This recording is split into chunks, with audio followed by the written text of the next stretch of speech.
Canal Altavisión no se hace responsable del contenido de este programa.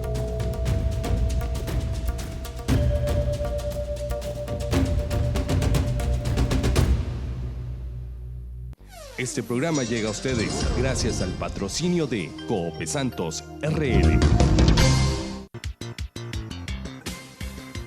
Lo invitamos para que escuche una edición más de su programa, Hablemos.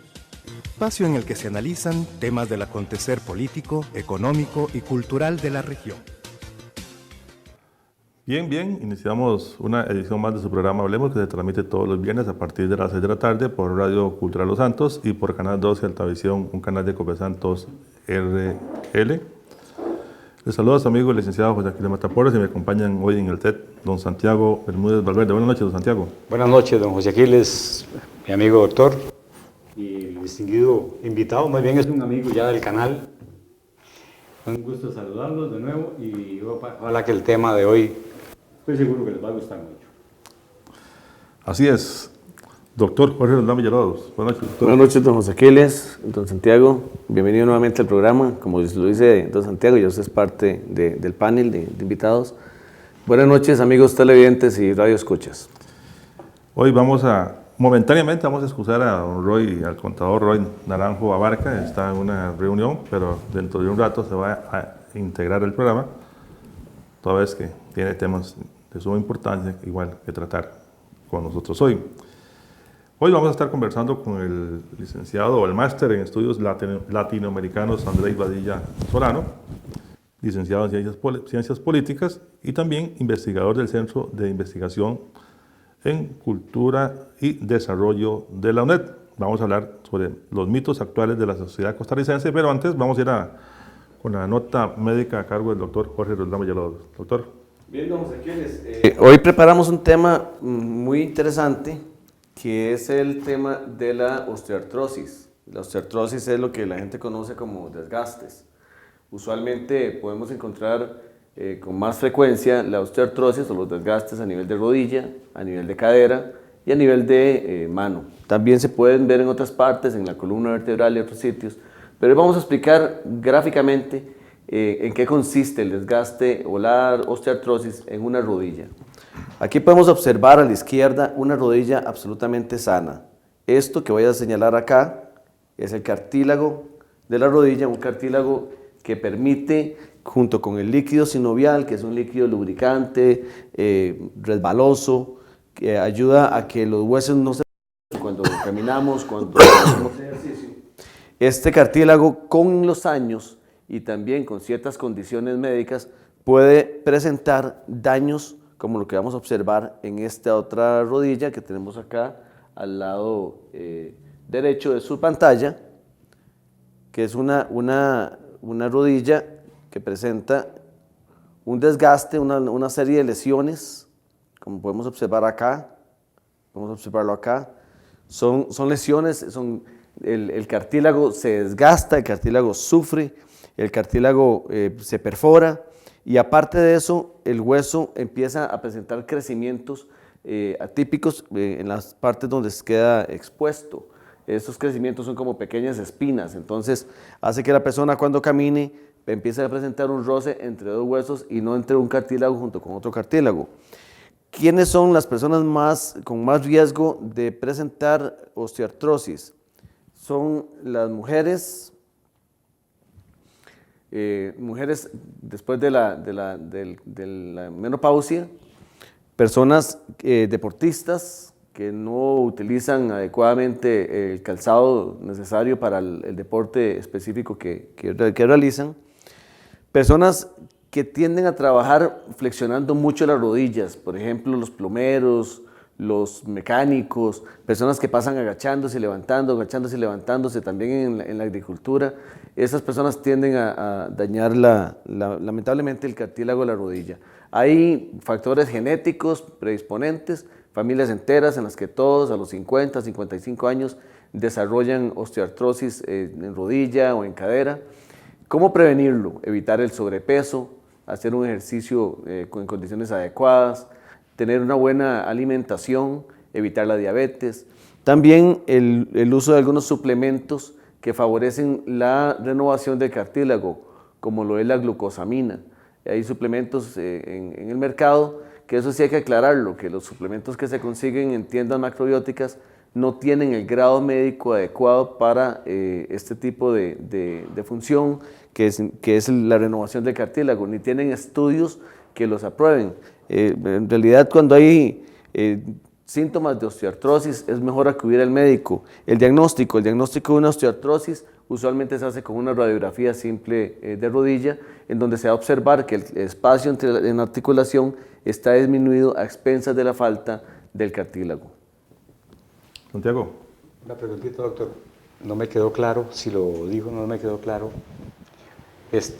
Estamos presentando esta afectación en la rodilla. En la rodilla. Pero se le puede dar en otras articulaciones. Claro, las articulaciones más afectadas por la osteoartrosis o por el desgaste, en orden, son rodilla, cadera, las articulaciones interfalángicas distales, que es la última articulación en los dedos, y las articulaciones en la muñeca, junto con los dedos, que es esta parte de acá del dorso de la muñeca. Esos son los sitios que más frecuentemente presentan osteoartrosis, pero también podemos encontrar ya osteoartrosis a nivel de columna cervical, columna dorsal. Es el famoso desgaste que para fines coloquiales usamos los médicos a veces esa palabra para que los pacientes lo entiendan. Lo que pasa es que se lo voy a dibujar acá.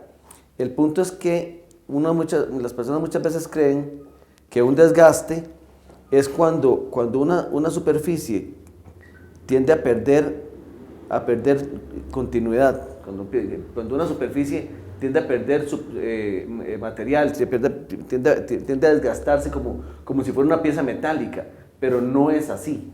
Hay desgastes que se presentan en forma de osteofitos, que es como ver picos de lora, y eso se presentan mucho a nivel de la columna vertebral. Entonces, los desgastes que nos afectan a las personas o las osteoartrosis que le afectan a las personas en la espalda no necesariamente es una pieza metálica o mecánica que se gastó, sino que más bien es una pieza que se llenó como de rumbre o de corrosión y que la superficie ya deja de ser lisa y empieza a presentar porosidades. Eso es lo que en realidad es una Doctor, yo siento que el tema de huesos es una temática bastante ya recurrente en Costa Rica. Muchas personas, problemas de cadera, de huesos de cadera, de rodillas. Yo he pasado por las dos, pero realmente la que es más dolorosa es el de la rodilla, porque por lo que usted acaba de decir, es como si tuviera granitos de arena dentro de la rodilla. Claro. Entonces cuando uno apoya el pie, siente que la vida se le va, ¿verdad? Claro, hasta que ya logré hacer un reemplazo de cadera que es fabuloso. Y además si todo queda bien, es una vida útil de bastantes años. Claro, por supuesto. Pero sí es una tendencia bastante generalizada el tema de los huesos o estos desgastes que llamamos comúnmente. Claro, tiende a afectar mucho a la población costarricense, sobre todo a la población de adulta mayor, y afectando seriamente la calidad de vida. Y aprovechando, voy a enviar un saludo a don Víctor Manuel Matamonge, mi tío, que está en recuperación por un reemplazo de cadera también. Casualmente. Ahí está reconvaleciendo ahorita en su casa de habitación en San Marcos de Tarazú. Pues un saludo también. Muchas gracias, doctor. Joven Santos presentó el consejo médico a cargo del doctor Jorge Roldán Villalobos. Quiero enviar un saludo allá en San Luis de Tarazú a don Adonai Gutiérrez, que dice que siempre nos ve en el programa. Muchas gracias a Adonai y a toda su familia, que dice que les parece que los temas son muy interesantes.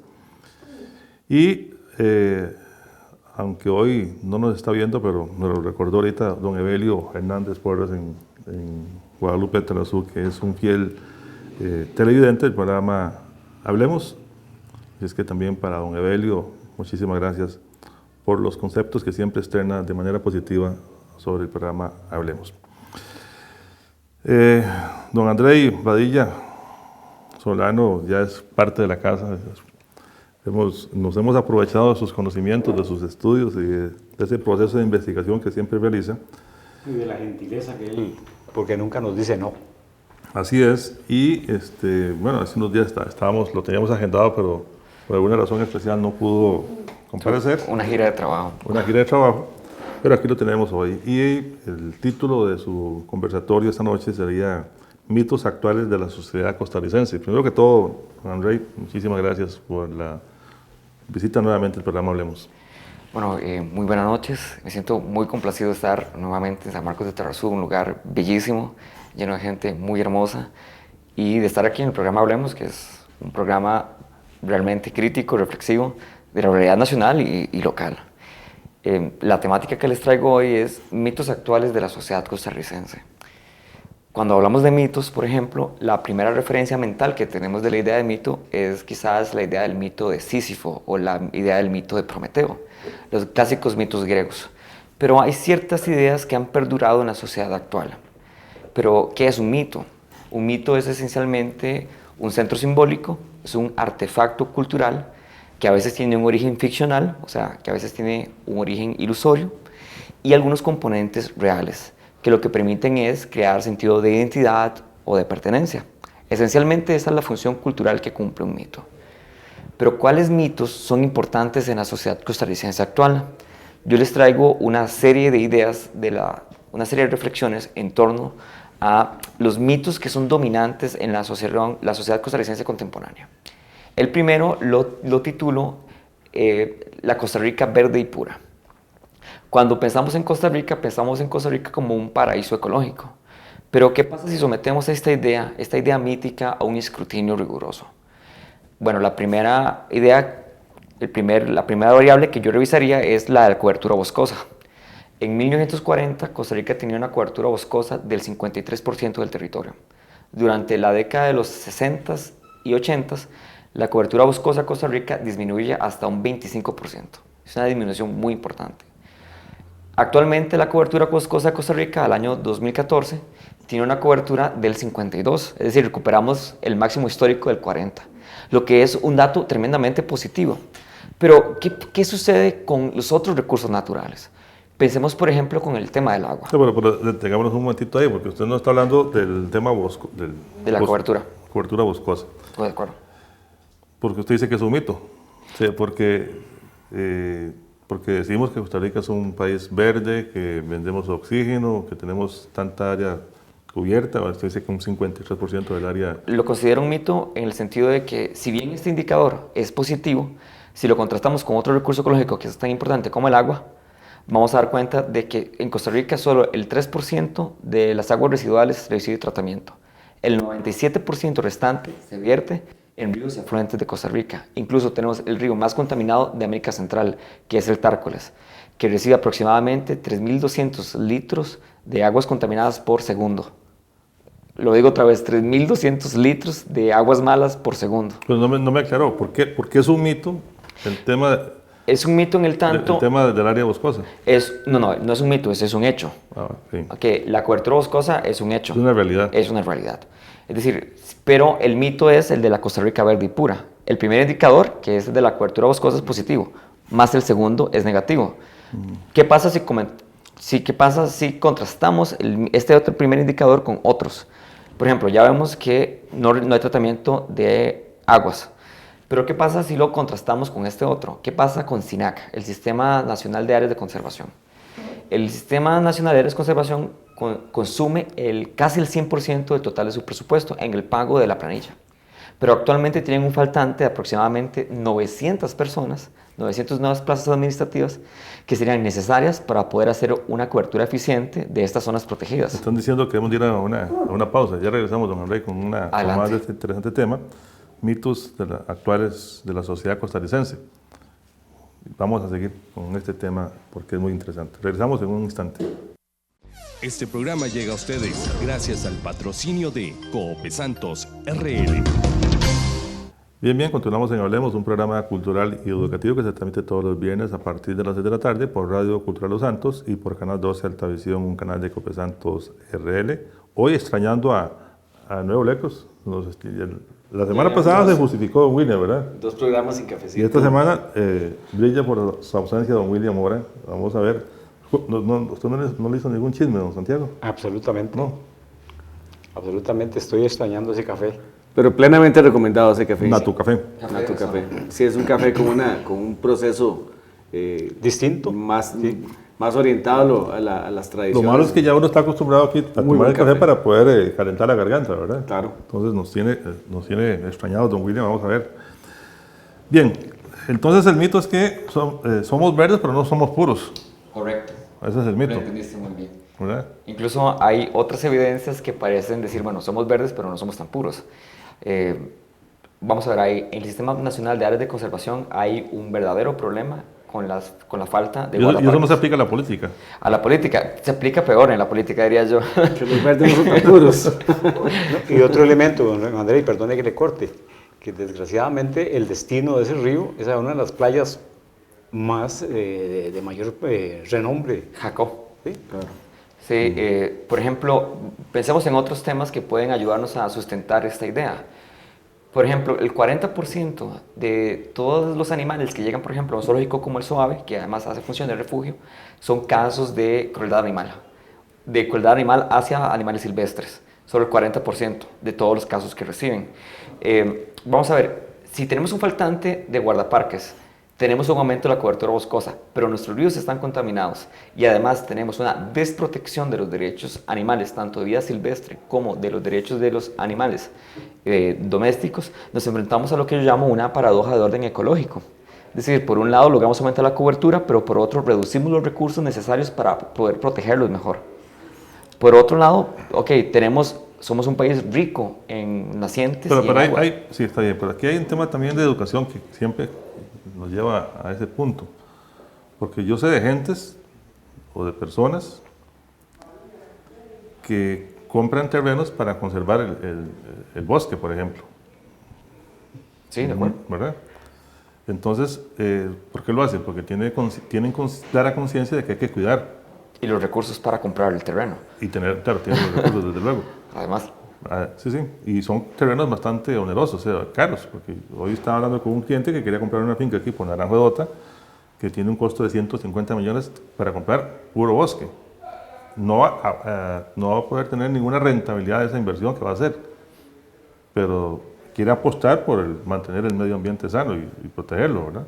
Bueno, yo pienso que sí hay tanto iniciativas públicas como privadas en áreas de conservación, que está muy de la mano con la Política Nacional de Atracción Turística, porque una de las principales variables de la atracción turística costarricense ha sido la de Costa Rica, que es un paraíso.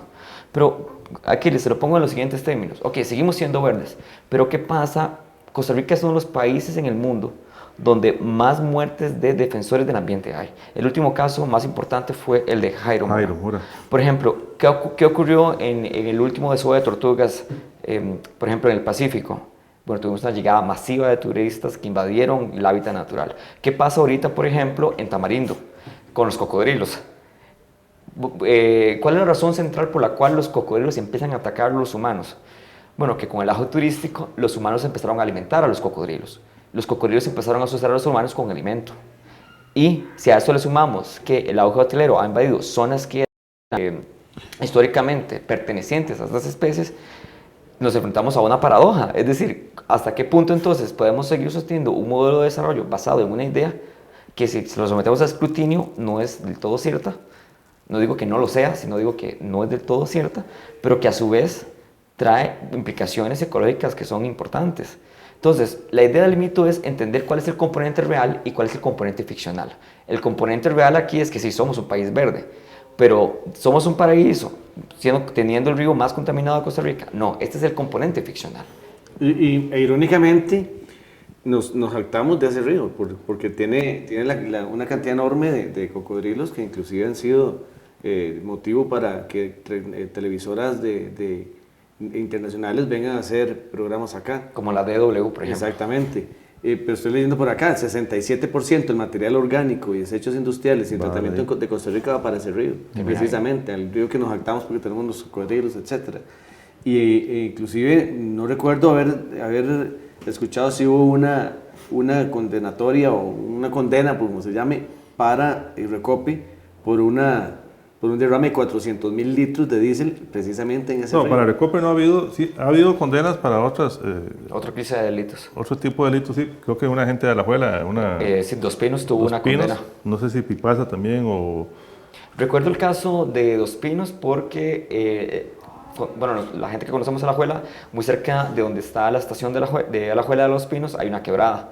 Y gran parte de los desechos eran tremendamente visibles, no hubo manera de evitar la condenatoria. 2 veces han sido condenados Dos Pinos por esto.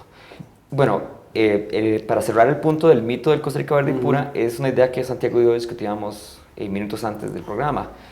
Por ejemplo, ¿qué es la idea como la que asumimos el cambio climático? Cuando uno somete a escrutinio la idea de cambio climático, uno se da cuenta de que el cambio es una palabra que tiene una implicación dual. El cambio puede ser positivo o el cambio puede ser negativo. Entonces, cuando hablamos de cambio climático, indefinimos la transformación ecológica, porque no sabemos si es positiva o negativa. Una crítica que se hace a esta idea es la planteada por Eduardo Saxe en un libro llamado Colapso Social y Guerra, en el que plantea que no nos enfrentamos a un cambio climático, sino a un colapso ecosocial mundial. Cuando uno piensa ya en un colapso ecosocial mundial, ya entiende que es una transformación negativa, es un cambio negativo. En cambio, la otra lo indefine. ¿Por qué estas ideas son importantes? Porque las palabras construyen realidad, y al construir realidad, no es lo mismo decir cambio climático, una palabra que indefine, que pensar en un colapso ecosocial mundial. Esta es una idea que es criticada en la academia. Generalmente en la academia no nos hemos puesto de acuerdo si realmente es un cambio climático o si es un colapso ecosocial mundial. Con esto quisiera pasar al siguiente mito, que es el mito de las clases medias. Recordemos que cuando ponemos un mito a escrutinio, lo que intentamos hacer es discernir entre aquellos componentes ficcionales de aquellos componentes que son reales. El mito es la suma de ambas cosas, pero lo que intentamos hacer es someterlo a escrutinio. Por ejemplo, ¿qué es una clase media? ¿Qué es la clase media? Bueno, una definición mínima de clase media es una estratificación, una categoría social que se refiere a aquellas personas que generalmente son asalariadas y que a través de ese salario logran cubrir todas sus necesidades básicas. Se distinguen de las clases más altas en el tanto no tienen herencias o no tienen rentas. Ok, vamos a ver. Entonces, son gente que vive generalmente de un salario. Entonces, la primera pregunta que yo me haría es, bueno, ¿cuál es la brecha entre los hogares más pobres de Costa Rica y los hogares más ricos? En Costa Rica, el 20% de los hogares viven en pobreza. En términos absolutos, llegan a representar más o aproximadamente el 25% del total de las personas que habitan en el país. No es una cifra nada despreciable, quiere decir que son aproximadamente 1 millón de personas. ¿Cuánto en promedio ganan los hogares más pobres de Costa Rica?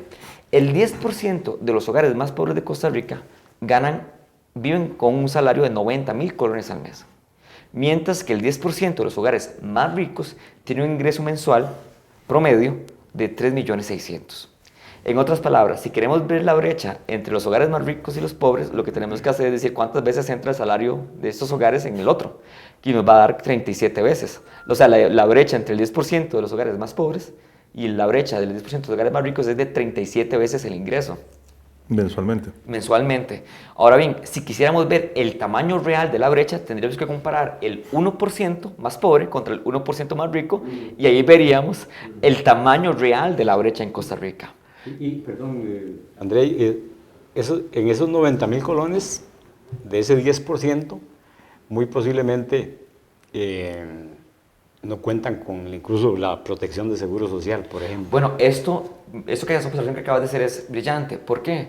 Bueno, ¿dónde está trabajando la mayor parte de la fuerza laboral de Costa Rica?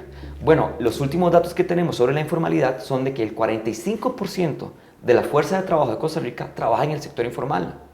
¿Qué significa el sector informal? Son personas que no contribuyen a la seguridad social, ya sea por razones de desempleo, de subempleo o de evasión. Bueno, yo me atrevo a decir que estos datos hay que contrastarlos más bien con el subempleo y el desempleo, y ahí veríamos verdaderamente esto.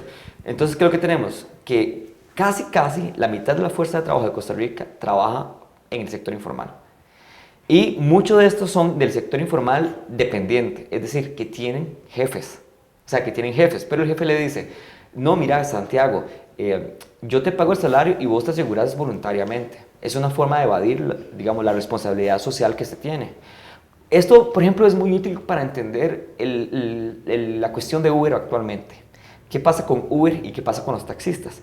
Es el mejor ejemplo que ilustra la competencia desleal. Mientras que los taxistas tienen que cumplir con una serie de requisitos legales que encarecen los costos de su servicio, Uber utiliza una técnica de precarización laboral en la cual traslada los costos del servicio al mejor dicho, a los colaboradores. Sí, ¿no? El conductor. El conductor. Al conductor.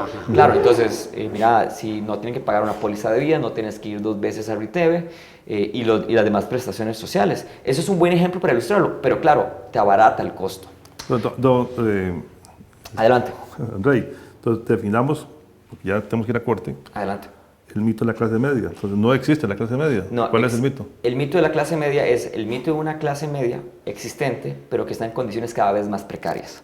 Es decir, tienen O sea, no se mayor- mantiene estable, disminuye. Sus ingresos disminuyen por el aumento del costo de la vida y sus condiciones de acceso al empleo se precarizan a través de la informalidad, el desempleo y el subempleo. Pero una despolarización, una polarización mayor cada vez. Y como lo vimos, la brecha entre los hogares más pobres y los más altos tienden a aumentar. En la clase media, eso cómo se refleja, en que su poder adquisitivo y sus condiciones de vida desmejoran o disminuyen. Pero no llegan a la brecha de la pobreza. No. Recordemos que un mito es distinguir entre lo real y lo ficcional. Digamos, creemos que es una clase media que ha aumentado sus posibilidades, cuando en realidad es una clase media que está en condiciones cada vez más precarias. Menos poder adquisitivo. Bueno, incluso lo podemos poner en estos términos. Voy a utilizar nuevamente el ejemplo de Uber. Uber es el clásico ejemplo que nos permite entender cómo una clase media se siente cada vez más consumidor y está más preocupado por la defensa de sus derechos como consumidor que la defensa de los derechos sociales. Por ejemplo, la mayor parte de las críticas hacia los taxistas tienen que ver con el consumidor, es decir, la calidad del servicio. No tienen que ver con la defensa de los derechos de cientos de trabajadores. Entonces, y esto es cada vez más común. Es decir, cada vez nos sentimos una clase media consumidora que es más proclive a luchar en pro defensa de los derechos como consumidor que sus derechos sociales. Algo está pasando, pero el tiempo está volando. Me dicen que tenemos que ir a una pausa. Vamos a la pausa con nuestros colaboradores del programa Hablemos y ya regresamos hoy hablando con Andrei Badilla Solano acerca de los mitos actuales de la sociedad costarricense. Regresamos en un instante. Este programa llega a ustedes gracias al patrocinio de Cope Santos RL. Bien, continuamos en Hablemos, un programa cultural y educativo que se transmite todos los viernes a partir de las 6 de la tarde por Radio Cultural Los Santos y que se retransmite los días miércoles a partir de las 7 de la noche, de las 7 de la noche. Hoy estamos conversando con el máster en estudios latinoamericanos, don Andrei Badilla Salazar, quien además... Solano, sí. Quien además es licenciado en Ciencias Políticas e investigador del Centro de Investigación en Cultura y Desarrollo de la UNED, conversando acerca de los mitos costarricenses. Don Santiago, quiero que me aclare una pequeña duda. ¿Cómo es que usted le regaló unos tomates de hule a don Ronald Ilama? No eran tomates, eran aguacates. ¿Aguacates? Sí, eran de hule. Sí. Y se embarcó, fue a cortarlo y no pudo. Eso no es un mito, ¿verdad? No, eso es una realidad. Okay. Y una broma muy cruel. No, es que don Santiago es aguacatero, tiene una siembra de aguacates. Ah, qué rico. Entonces está regalando, pero solo le regala a ciertas personas y a otros no les regala, ¿verdad? Muy... Es que como que... a la clase media adinerada hay que vendérselos, ¿verdad? Sin lugar a dudas. Me está gustando este tema de los mitos, don Andrei. Estábamos hablando de los mitos de la clase media, pero hay más mitos. Sí, les puedo mencionar varios más. Este es uno de los mitos más polémicos, que es de la Costa Rica católica. De la Costa Rica católica y heterosexual. Y de la Costa Rica homogénea. Los tres están de la mano. Veamos los datos duros. En 1950, la afiliación religiosa católica en Costa Rica era del 98% del total del país. Éramos un país absolutamente católico. En 2014, según datos del Latino Barómetro, la afiliación religiosa católica en Costa Rica es del 62%. Ya ha perdido terreno. Sí, mientras que los evangélicos han ganado terreno. Es decir, actualmente la afiliación religiosa evangélica es del 21% de la población y el 9% restante se divide entre el resto de afiliaciones religiosas y las personas no creyentes. ¿Por qué este dato es importante? Porque si bien Costa Rica es un país mayoritariamente católico, no es exclusivamente católico. Y sin embargo, somos presentados como un país que es absolutamente católico. Porque eso además es importante. Bueno, ¿cuál es el mito aquí? El mito de creer que el país es homogéneo en su filiación religiosa, lo que es falso. Existen muchas filiaciones religiosas. Es mayoritariamente católico, pero no es exclusivamente católico. Vamos a ver, ¿cuál es el otro mito que es subyacente a este? Que cuando la filiación religiosa era absolutamente católica, por ejemplo en la década de los 50, eso generó un proceso de homogenización que era tremendamente visible. Era visible, por ejemplo, en el sistema político y era visible, por ejemplo, en el sistema también religioso. Sin embargo, Costa Rica es actualmente un país tremendamente diverso, tanto en su filiación religiosa como en la vivencia de la sexualidad que tienen cientos de personas. Los dos temas se relacionan porque uno de los principales detractores por la lucha de los derechos de las personas LGTBI ha sido la Iglesia Católica. Por ejemplo, en las declaraciones de Monseñor, el 2 de agosto, el Monseñor hizo una apología del odio, contradiciendo incluso las enseñanzas del Papa Francisco. Es un ejemplo actual, es decir, es un ejemplo del 2 de agosto. Y desobediencia. Y desobediencia, digamos, con las enseñanzas de Francisco, que ha llamado más bien a integrar a las personas sexualmente diversas a la comunidad católica. Por ejemplo, ¿cuáles otras filiaciones religiosas han tomado esta iniciativa? La Iglesia Luterana. La Iglesia Luterana ha sido una de las filiaciones religiosas en Costa Rica que ha mantenido una posición de apertura hacia la población sexualmente diversa de Costa Rica, e incluso tienen clérigos, sacerdotes, no sé cuál es el adjetivo correcto, pronombre correcto, perdón, que son sexualmente diversos, tanto hombres como mujeres. Pero pensemos, ok, si Costa Rica ya no es tan homogénea como era en la década de los 50, no quiero decir que hay otras diversidades que estamos ocultando.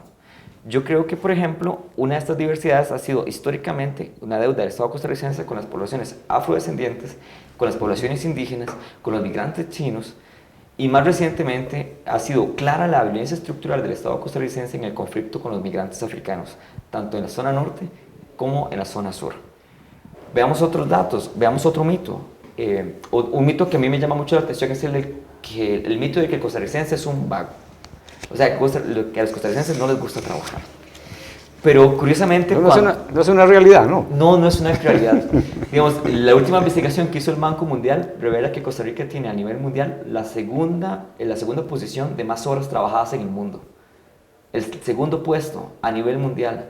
Seguido, el primer puesto lo tiene México. Costa Rica tiene el segundo. Y estamos entre los países que tienen menos feriados a nivel mundial durante un año. Estas investigaciones las hizo el Fondo Económico y el Banco Mundial. Es decir, no fue que lo hizo, por ejemplo, el CIEP de la Universidad de Costa Rica, no fue que lo hizo el CICDE, sino que lo hicieron organizaciones a nivel mundial sobre la cantidad de horas trabajadas. Y yo con ganas de eliminar el 15 de septiembre y el 12 y la anexión de Guanacaste. Santiago, te lo pongo así, esto es tremendamente claro si lo mezclamos con el dato anterior, que es el de la informalidad. Porque en la informalidad, como usted se encuentra en una condición de informalidad o una condición de subempleo, podrías tener varios trabajos o trabajar horas extra. O, por ejemplo, cuando yo estaba pagándome la universidad, yo trabajaba en una empresa en la que me decía, si usted se quiere, se queda unas horas más y así usted gana unos puntitos extra, pero no le podemos pagar horas extra. Bueno, esta es la realidad de muchas personas que trabajan. Ahora, este mito no está asociado con el tema del desempleo, o sea, que la gente no es que es vaga, sino que no consigue trabajo. Bueno, en realidad podríamos pensarlo en esos términos. Existen varias estadísticas distintas. Vamos a ver. Existe el desempleo, que es gente que está buscando trabajo y no lo consigue, y esto puede ser porque no tiene las condiciones para el empleo que aspira, o sencillamente no existe la suficiente generación de empleo para responder a la demanda. Son dos cosas distintas, ¿verdad? El subempleo son personas que, teniendo capacidad de trabajar una jornada completa, trabajan tiempos parciales, ya sea medios tiempos, cuartos de tiempo, o personas que son subempleadas por salario, por insuficiencia de ingresos, que significa personas que tienen mayores capacidades pero reciben salarios menores. Son distinciones. La informalidad son personas que se encuentran podrían ser trabajadores por cuenta propia, que no contribuyen para la seguridad social, trabajadores que empleados que tienen un patrón, pero que el patrón decide no contribuir a la seguridad social y le dice que tiene que afiliarse de manera voluntaria, o personas que se encuentran en condiciones de compra y venta, por ejemplo en el centro de San José, de compra y venta de artilugios, de artefactos, tal cosa, que no contribuyen no contribuyen con las rentas necesarias, digamos, o los impuestos necesarios, digamos, eso también se considera informalidad. Pero pensemos, históricamente nosotros hemos pensado que no trabajamos lo suficiente, pero en realidad trabajamos demasiado. ¿Cuál será la razón por la cual entonces el nivel de la calidad de vida de Costa Rica no ha aumentado? ¿Tendrá que ver acaso con que los empleos son de baja especialización? Esa podría ser una de las razones. Es decir, ¿qué es un empleo de baja especialización? Pensemos, por ejemplo, en una manufacturera. ¿Se acuerdan? A principios de los 90, las manufactureras de pantalones, de asientos, de bolas de béisbol. Ok, eso es manufactura de baja especialización. No se requieren conocimientos altos. Muchas de esas empresas se han ido de Costa Rica. Y han llegado otras empresas que lo que piden es que están en zonas francas, pero que son de alta especialización, y en los que hay que tener conocimientos de ingeniería, de un segundo idioma, o conocimientos informáticos, o saber al menos 3 idiomas. Son alta especialización. Entonces, para poder tener un salario, digamos, en una familia de clase media, donde el salario mínimo que reciben está entre 250 y los 350 mil colones, probablemente, y es una familia de 2 hijos que tienen que pagar el colegio, tal cosa, y hay una disminución de sus ingresos, probablemente la compañera y él tenga que trabajar también para tener un salario aproximadamente de 700 mil colones para la familia. Entonces, la cantidad de horas trabajadas con eso aumenta. O personas entonces que tienen que hacer muchas horas extra para poder suplir las necesidades de la familia. O sea, podría ser por la integración de más personas al mercado laboral o también por personas que extraen para aumentar el ingreso. ¿Y en dónde extraen? En aquellas empresas donde se permite. Es decir, por ejemplo, en la Universidad de la UNED no se hacen horas extra, no se permite. Pero si trabajara para la cervecería, por ejemplo, y quisiera ganar menos horas extra, pues mi jornada laboral ya no es de 8 horas, sino que es de 12 o 14. Están prohibidas, 12 y 14 están prohibidas en Costa Rica. Pero que una cosa es que estén prohibidas y otra cosa es que no existan. Sí, los guardas de seguridad que tienen jornadas de hasta 16 horas. Hasta más, a veces de 24 horas. ¿Usted cree en este mito, doctor? Sí, claro, no me estoy redactando acá. Entonces vamos algo así. No somos vagos, pero nuestra clase media está desapareciendo. Disminuyendo, es correcto. Y vivimos en una Costa Rica verde, pero impura. Hasta el momento esos son los 3 mitos que hemos abordado. Usted sabe que en Costa Rica hay una ley de los vagos, ¿verdad? Existió. Fue a principios de 1900. Sí, hay una ley que no sé si la derogaron, pero creo que no la han derogado. Pero sí había una ley, decía, contra la vagancia. André, ¿y hay ningún estudio sociológico que diga por qué razones entonces es que se nos dice que somos vagos los costarricenses? Vieras que he estado tratando de informarme sobre cuál es la construcción mítica alrededor de la vagancia en Costa Rica. Yo me atrevo a dar mi propia explicación. La explicación que yo tengo es que Costa Rica ha vivido transformaciones en la estructura del empleo significativas en los últimos 30 años. Los empleos de oficina son cada vez empleos más numerosos, pero venimos de una tradición familiar en la cual el trabajo físico es considerado la única forma de empleo. Y mientras que las otras formas de empleo, las formas de empleo intelectuales, que ahorita son las más dominantes, o la venta de servicios, son consideradas formas menores. Entonces trabaja el peón, trabaja el agricultor, trabaja el constructor, mientras que los demás en las oficinas lo que hacen es rascarse o leer el periódico. Entonces, esta no es una explicación, es mi opinión, digamos, no tengo evidencia. Y no tiene nada que ver, porque yo sí recuerdo que cuando yo estaba pequeño, mi papá y sus amigos conversaban respecto, porque siempre el tema de las huelgas en Costa Rica ha sido muy importante. Y yo recuerdo que mi papá y sus amigos hablaban mucho sobre el tema del limón, porque se hablaba mucho, o sea, sí, claro, es una cuestión también, quizás inclusive había un poco ahí de racismo en algún momento con los comentarios que se hacían, pero sí se hablaba muy mal de la gente de Limón, que se decía que en Limón la gente era muy vagabunda porque solo huelgas hacían todo el tiempo. La zona sur. Bueno, me alegra demasiado que toques ese tema, porque, por ejemplo, vamos a ver, otro mito es el de que el racismo en Costa Rica no existe. Sin embargo, cuando uno piensa en Limón, uno se da cuenta de que el racismo ha adquirido en la provincia de Limón formas estructurales de violencia. ¿Dónde están esas formas estructurales de violencia? Por ejemplo, Pocosí supera en importancia económica y poblacional al Cantón Central de Limón, debido a proyectos de bien social y de reubicación de familias en condiciones de vulnerabilidad del Valle Central. Entonces, Pocosí aumenta la población, les dan casa, pero no les dieron empleo. Entonces, duplicaste la población en un periodo de 10 años, pero las fuentes de empleo seguían siendo las mismas. Entonces, esto explica por qué la tasa de criminalidad más alta del país la tiene el cantón de Pocosí. Bueno, hasta el año pasado, ahorita en ese momento lo tiene el cantón de Tres Ríos, de la Unión de San José. Por ahí escuché, perdón que le corte, una entrevista que le hicieron a alguna gente de Pocosí, y dice que el 7% de la población de Pocosí son gente con estudios universitarios. El resto saca el bachillerato a costas y a trabajar en las bananeras. Entonces, solo el 7% tienen acceso a la universidad. Me dicen que tenemos que ir a la última pausa. Ya regresamos a Andrei para que nos siga contando los mitos, que ya veo que no los vamos a abarcar todos hoy. No, tengo demasiados. Ha sido un trabajo Está muy interesante, es un trabajo interesante y lo estamos compartiendo hoy con todos nuestros amigos televidentes y radioescuchas con el licenciado o el máster Andrei Badilla Solano. Así es que regresamos en un instante. Este programa llega a ustedes gracias al patrocinio de Coope Santos RL. Bien, continuamos en Cable Hablemos, un Santos programa ofrece. cultural y educativo que se transmite todos los viernes a partir de las 6 de la tarde por Radio Cultural Los Santos y por Canal 12 Altavisión, canal de Coope Santos RL. Hoy conversando con el máster Andrei Badilla Solano acerca de los mitos actuales de la sociedad costarricense, donde hemos abordado ya varios y muy interesantes, por cierto, y que generan algún tipo de debate. ¿Me dice algo, Santiago? Sí, porque hay muchos, hay más, pero entre los que he podido leer del trabajo que está haciendo Andrei, libertad de prensa.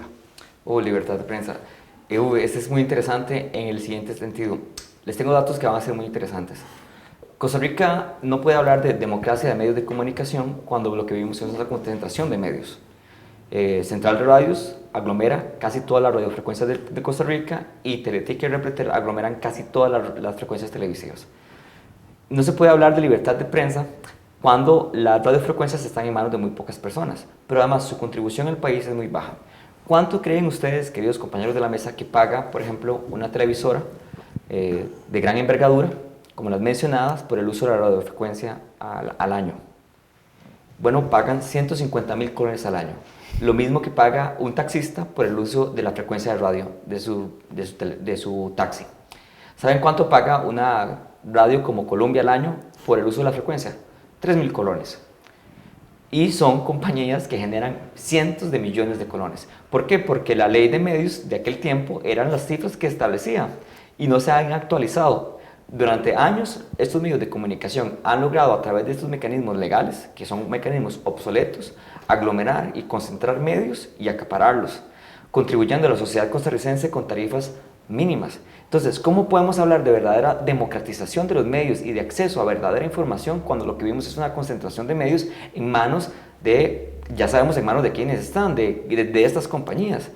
Por ejemplo, un colega de Alonet, Sebastián Fournier, se ha dedicado a estudiar este tema, su tesis de maestría, ha venido con el desarrollo, ha venido de la mano de la idea del desarrollo de medios comunitarios para el desarrollo. Por ejemplo, esta televisora es una de estas alternativas. Formas de convertir el acceso a la información de manera local en formas accesibles.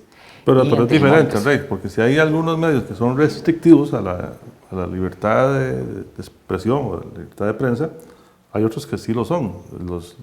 Todas las emisoras se llaman del sistema El ICER es una posibilidad. Canal de Coope Santos y otro montón de Canal 13, CINAR. Claro, el CINAR es nacional, ¿verdad? Sí, pero igual, no podemos asociar con la concentración con la libertad de prensa. Bueno, te doy la razón en el entendido de que Claro, pero sobre el mismo tema.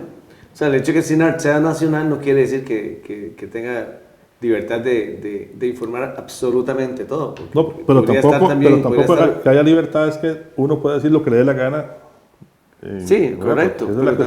Pero quizás CINAR puede estar hasta cierto punto, es gobierno. Pero aquí te lo pongo en los siguientes términos. ¿Puede existir libertad de prensa en un panorama, en un medio de concentración de medios, donde la línea editorial es clara? Por ejemplo, veamos el reciente conflicto entre el Banco Nacional y el Grupo Nación. Ahí no hubo libertad de prensa, ahí lo que hubo es una línea editorial que estaba siendo atacada que tiene grandes deudas con la seguridad social y que utilizó su poder mediático para, es una forma como de coacción, pareciera. Pongamos otro ejemplo, La Nación no tocó en consideración los Panama Papers porque estaban involucrados. Entonces, ¿podemos hablar de libertad de prensa en concentración de medios? Yo creo que es imposible. Es de la misma manera que pensar que puede existir democracia en partidos únicos. Es decir, no puede haber democracia cuando hay una única concentración. Pero cuando un periódico no informa algo porque no le conviene informarlo, no es que no tenga libertad de prensa, es que no tiene ética en la información. Exacto. Hay que distinguir el tercer punto, que es, nosotros vivimos en los medios costarricenses un problema ético enorme. Tiene que ver, por ejemplo, con la manipulación de la información, la omisión de la información, o por ejemplo, cómo medios hacen apología del odio, extendiendo, digamos, discursos que son abiertamente hostiles hacia poblaciones muy vulnerables, como las poblaciones LGTBI en Costa Rica, como las personas en pobreza, las mujeres que son víctimas de femicidios. Los medios omiten sistemáticamente referirse hacia los homicidios de las mujeres como su nombre adecuado, que es un femicidio, lo omiten, o leyes mínimas de género. Es decir, cuando se acuerdan del caso de Keylor Navas y Dinia Díaz, la portera. Sí. Bueno, cuando la selección de Costa Rica hizo un muy buen papel, ¿cuál fue el titular? La Keylor de la selección femenina. Sí, ¿me entienden? Eso lo que revela es un gravísimo problema ético. Pero es que yo difiero, está bien, pero eso no implica que no haya libertad de prensa, es diferente. No, pero es que se publica pero lo que ellos ordenan. Sí, puede haber libertad ante la ausencia de un compromiso ético. El caso de lo que pasó con la cooperativa de San Carlos, que no recuerdo cómo se llama, la de Copelesca, Copelesca. Que el Canal 7 sacó un reportaje y Copelesca pidió a Canal 7 el derecho de respuesta. Y se lo dieron. Sí, ahí apareció en la misma cantidad de minutos que utilizaron el reportaje, apareció la gente de Copelesca. Bueno, haciendo su descargo de lo que dijo el periodista de Canal 7. Permítame entonces reformular mi premisa. Es decir, ¿existe libertad de prensa en Costa Rica? La existe. Esta libertad de prensa enfrenta condiciones hostiles, ¿sí? Que son como la concentración y la crisis ética. Claro, es que eso es diferente, ¿sí? Porque la línea periodística o la línea editorial de La Nación, de La Extra o de cualquier otro medio, de Monumental, de Colombia, de Canal 7, Canal 6, cuando tiran una línea que lo hagan de acuerdo a sus intereses. Pero de eso, a que usted no pueda acceder a esos medios de comunicación para usted decirle, mire, están equivocados, esto es lo correcto, tienen que hacerlo. Y en ese sentido, la Sala Constitucional le ha dado el derecho a muchas personas. Y tienes toda la razón. ¿Verdad? Tienes toda la razón. Entonces aquí, pensando en la Constitución mítica, lo que tenemos que hacer es distinguir entre qué es real y qué es ficticio. Lo ficticio en este caso es pensar que no existe un conflicto ético. Lo ficticio aquí es pensar que existe democratización de los medios. Lo real es que transparencia. Lo real que existe es que existe un derecho exigible, que es el de la libertad de prensa. ¿En qué condiciones? Porque vamos a ver, en Venezuela sí podemos decir que no hay libertad de prensa. Porque cuando un medio ataca al gobierno, inmediatamente el gobierno cierra ese medio. Aquí los medios pueden decirle lo que quieran, sin que se vayan los extremos, al presidente de la República, al ministro tal, etc. Hay libertad para hacerlo. Sí, es un derecho exigible y utilizado. Como lo mencionaba hace un momento, lo que hay que pensar es cuál es el componente ficcional. El componente ficcional aquí entonces son la crisis ética que verdaderamente no quieren afrontar y la concentración de medios. Incluso estos grandes medios se están oponiendo a la ley MICA, ¿verdad? A la propuesta de nueva ley de medios que propone la red MICA. Mencionemos mito, ya se nos acabó el tiempo. El mito de la Costa Rica homogénea. Somos un país diverso, desde el punto de vista cultural, desde el punto de vista sexual, desde el punto de vista religioso. De todo. ¿Otro mito? El mito de la Costa Rica incapaz. Ese significa el mito que no puede producir sus propias tecnologías, no puede producir su propia ciencia. Eso es falso. Somos capaces de competir en igual de condiciones con los mejores países del mundo desde el punto de vista intelectual. Pero ese mito yo también se lo rebato porque yo sí he escuchado a mucha gente decir que Costa Rica tiene mucha capacidad intelectual, que generamos software para todo el mundo, que hacemos las bolas que hacían la gente en Turrialba, sea, hay muchas cosas que sí tenemos. No, al contrario, competencia, por eso ¿verdad? es un mito. El mito de la Costa Rica incapaz. Somos capaces. Somos capaces. Exacto, por eso es un mito. ¿Otro mito? El mito del agua en Costa Rica. El mito de que el agua en Costa Rica es totalmente pura. En realidad, el agua en Costa Rica tiene, y aquí el doctor me corrige, el agua en Costa Rica tiene una calidad de potabilidad que el tratamiento que recibe es solamente para tratar macro. No trata ni parásitos ni virus. Sí, sí. Incluso tenemos ciertos lugares donde tenemos episodios de hepatitis que es producto de enfermedades como el ¿Otro agua. mito? Y yo creo que ya no me acuerdo. Santiago. Se la dejo ahí para... Usted la califica, que es de los temas de mayor interés en el país, la política. Bueno, tengo un mito escuché sobre un mito ahí de que una bandera es la que presenta siempre, tiene siempre el mejor candidato para... Bueno, quizás de fondo el principal mito que existe en la política es pensar que la política es un acto racional. La política es esencialmente un acto pasional. Hoy sale una publicación en El País de España donde la pregunta que se hacían los investigadores es ¿por qué la gente, a pesar de la corrupción y de los escándalos, sigue votando por los mismos partidos? Esa es la pregunta que ellos se hacían. Entonces lo que se dan cuenta es que existen ciertas estructuras mentales que lo que hacen es que usted siempre prefiera malo conocido que bueno por conocer. Doctor. Yo muy contento con el programa. Quiero aprovechar un momentito porque quiero darles el número telefónico de Roy, que hoy no pudo estar en el programa. Roy Naranjo es el que se encarga siempre de preparar las quejas o las observaciones que ustedes tengan que hacer, amigos televidentes, sobre temas en particular de la zona, de nuestra zona, no solamente la zona de Los Santos. El teléfono de Roy es el 8997-7365. 8997-7365. Se los estoy diciendo porque para hoy en 8 días vamos a tratar de que Roy pueda preparar un poco el tema del transporte escolar. No es correcto que se estén transportando estudiantes de pie, no es correcto que cambien las rutas a gusto, no es correcto que nuestros hijos que son transportados a Santa María de Bata tengan que ir primero a hacer rutas en buses que no son los buses que nosotros estamos contratando o los buses para los cuales el Ministerio de Obras Públicas y Transportes, el Ministerio de Educación paga. Entonces, todas las observaciones que ustedes tengan al respecto y que quieran que nosotros las hablemos cuando preparemos este tema, se las agradeceríamos muchísimo que nos las hagan llegar. Muy bien. Don Manuel, muchas gracias. Siempre, como siempre, muy agradecidos y interesante tema. Hoy nos salimos del contexto normal del programa. Pues yo muy complacido de haber estado con ustedes y de compartir. Y hay muchísimos mitos que podemos trabajar en otro momento. No solo los mitos de medicamentos existen, ¿verdad? No solo. Mi próxima investigación es sobre salud. Okay. Sigo sobre ese tema. Santiago, ¿algo más? Igual, complacido y espero que a nuestra teleaudiencia igual les haya gustado el tema. Un tema totalmente diferente, doctor. Claro, muy bueno. Bien. Encantado. Muchísimas gracias a nuestros amigos y amigas televidentes y a los amigos que nos escuchan por Radio Cultural Los Santos. Muchas gracias también a varios restaurantes tachitos de San Marcos de Tarazú, donde cenan los invitados especiales del programa Hablemos, al lugar que asisten las personas cuando tienen alguna actividad de la zona de Los Santos, cuando tienen alguna actividad especial. Desde luego lo hacen en varios restaurantes tachitos en San Marcos de Tarazú. Al Hotel Arboleda, que es donde se hospedan los invitados especiales de Hablemos, y también a Nuevo Lecos en San Pablo de León Cortés, que siempre nos asiste con café, aunque hoy no. Hoy le sacamos tarjeta ya. Una gran pérdida el día de hoy. Tarjeta amarilla. Segunda amarilla. William, muchas gracias y nos vemos y nos escuchamos de hoy en 8 en una edición más de Hablemos.